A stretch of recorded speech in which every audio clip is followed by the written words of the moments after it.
Amazon is the world's biggest retailer, and its CEO Jeff Bezos is the world's richest man, for one very good reason. His company is better than anyone else ever at giving people what they want quickly.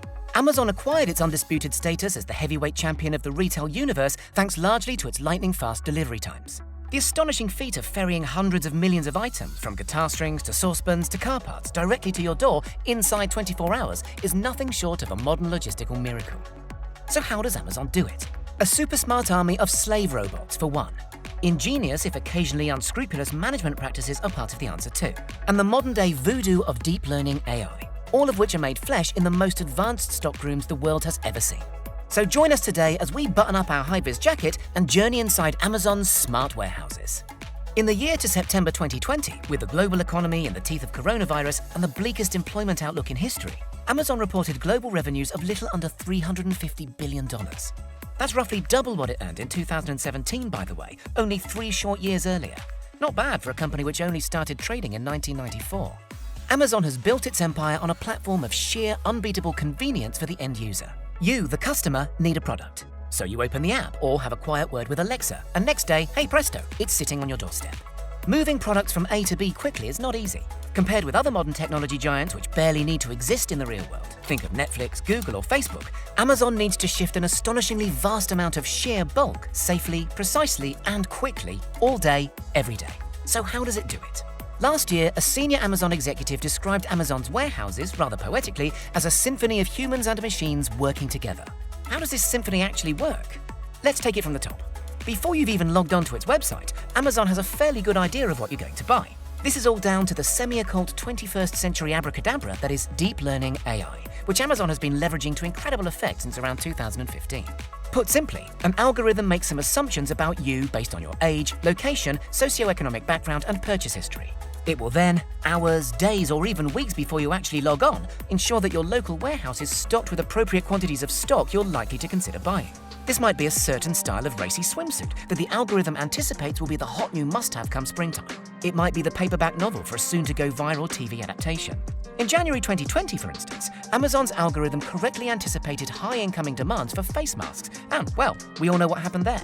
So Amazon's smart warehouses, also known as fulfillment centers, not to be confused with their post office-style sortation centers, very often know what you want even before you do. Or at least they know the very second you click Buy Now in the case of those wine-inspired late-night impulse buys. Once you've clicked, our symphony begins in earnest. You may have read headlines in recent years suggesting Amazon workers walk as many as 12 miles per shift, darting about between shelves, frantically picking up items. That's no longer quite true. Amazon's modern fulfillment centers are largely patrolled by an army of squat, Roomba-like robots that pick up whole shelves, also known as pods, and bring them to a human picker situated at a stationary workstation.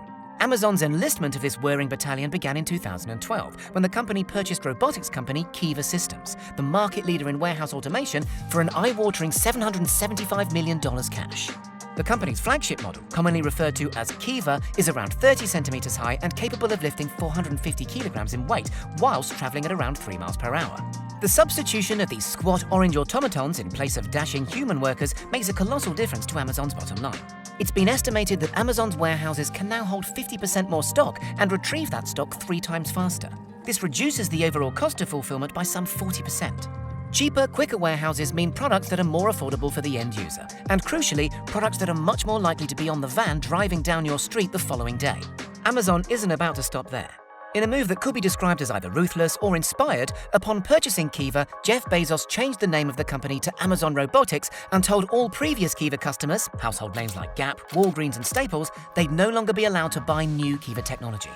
This, of course, gives Amazon an incalculable competitive advantage. Since rolling out the Kiva robot across its fulfillment centers, by 2018 they had 100,000 of them, by now that figure has comfortably surpassed 200,000, Amazon Robotics has been refining the design still further. The new iteration of Kiva, known as Pegasus, is 10 centimeters shorter, meaning more can be stocked on top, and uses half the parts, so it's cheaper to manufacture and maintain. Amazon says Pegasus can lift a hefty 600 kilograms and can be customized with a conveyor belt to work in the sortation centers, where, Amazon reports, errors in delivery have been halved thanks to Pegasus. Naturally, Amazon isn't quitting there. Last summer, it announced a newer, thinner robot still called Xanthus and coming to a fulfillment center near you. So how do these pimped-out Roombas get around without knocking into each other all the time? Cloud-based software operating what can fairly be described as an AI-run air traffic control network coordinates the route of every single robot. This is all about optimization. What's the quickest route to get to a product that won't interfere with other robots on their own runs? What's the optimum speed, acceleration, and deceleration? As many as 800 robots can be deployed at any one time on the warehouse floor, although in practice, the numbers tend to be kept lower to avoid traffic jams. When their batteries run low, the robots are instructed to find the nearest charging station. Since robots took over the warehouses, changes have been implemented to improve their working conditions. Skylights, for instance, are now covered up, so the robot's sensors aren't confused by glare. Air conditioning units that blow downwards in areas where humans work now blow sideways so as not to topple delicate items from the tops of moving shelves. To navigate, a camera on the robot's undercarriage reads QR codes embedded in the floor, and individual sensors help the robots slow or swerve to avoid obstacles in their paths. Compared with these scurrying warehouse servants, some other robots working at Amazon look almost humdrum and conventional. The so-called robo-stow robotic arm, for instance, wouldn't look out of place in an old-school car factory, except it can lift a hefty 1,200 kilograms and manipulate shipping pallets to within 1/10 of a millimeter accuracy. There's also the labeling robots, nicknamed slam machines by human co-workers for their relentlessly percussive racket. These can label up to one package every second. And for a hint of what will happen in the coming years, Amazon recently purchased Canvas Technologies, a firm specializing in autonomous robotic carts. Just picture the most sci-fi drinks trolley you can imagine. Robots, of course, are only part of the story inside Amazon's smart warehouses. Even the company's most fervent futurists admit the notion of complete automation is a decade away, and even then probably won't happen. So what of the human side? Amazon's management techniques, in concert with all that automation, have made the business astonishingly lean and mean by historic standards. In 2016, it was estimated that by bringing everything in-house, as opposed to all the duplication inherent in a standard high street or shopping mall, Amazon requires only half the employees a traditional retailer might, per $10 million in sales. What are all these humans, hundreds of thousands across the world, actually doing then? Well, since Kiva and its robotic heirs took over, there's much less rushing around than there used to be. But there's still plenty of tasks requiring dexterity and problem solving. The two most common roles still done by humans are stowing and picking. When goods arrive at the fulfillment centers, they're stowed by humans onto shelves or pods to be collected later by the robots. The pickers then pick the specific item from the shelves when the robots come by, then send it on to be packed. Workers on the picking side are encouraged to work fast in order to maintain their so-called rate. If workers' rate falls below expectations, employees can be disciplined and ultimately sacked. According to one ex-employee, this rate can be challenging to fulfill. 120 items per hour when they started at the company, rising as high as 280 items per hour just 3 years later. Errors are also punished. According to the same ex-employee, workers were once permitted 1 error per 1,000 items, but now they're only allowed 1 per 2,200. The rates only get more challenging during Prime Day when sales on Amazon skyrocket. One way Amazon encourages workers to make rate is through gamification or making the whole thing into a game. So instead of a plain old-fashioned graph telling workers where their productivity stands in relation to the rate, workers instead play and compete on in-house games with names like Pix in Space, Mission Racer, or Castle Crafter. So essentially, the faster and more accurately employees pick stock, the faster their little pixelated car moves around the track. Other incentive schemes, such as in-house currency swag bucks, reward hard work with Amazon-branded merch such as water bottles or t-shirts. Amazon has regularly found itself in the firing line for its intense working practices. According to reports, as many as 14,000 serious injuries occurred at Amazon sites in 2019, a per-employee rate of nearly double the industry standard.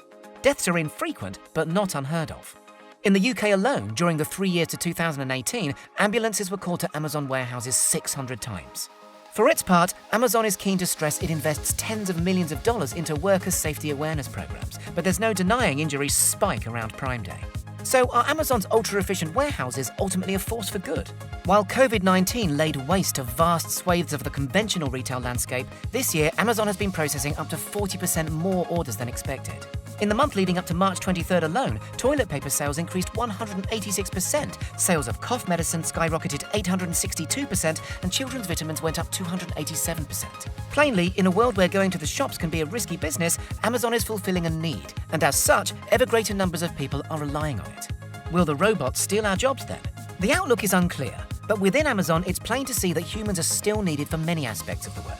And even if robots can one day stow or pick as fast as humans, dealing with mini crises like leaking paint pots on a fast-moving conveyor belt or identifying ripe bananas on site will still need the human touch for some time to come. Whatever the future brings, Amazon's new $40 million robotics lab just outside Boston, for instance, or its tantalizing patent for airship-like floating fulfillment centers, one thing can be guaranteed. As long as we're all buying, Amazon will keep on delivering.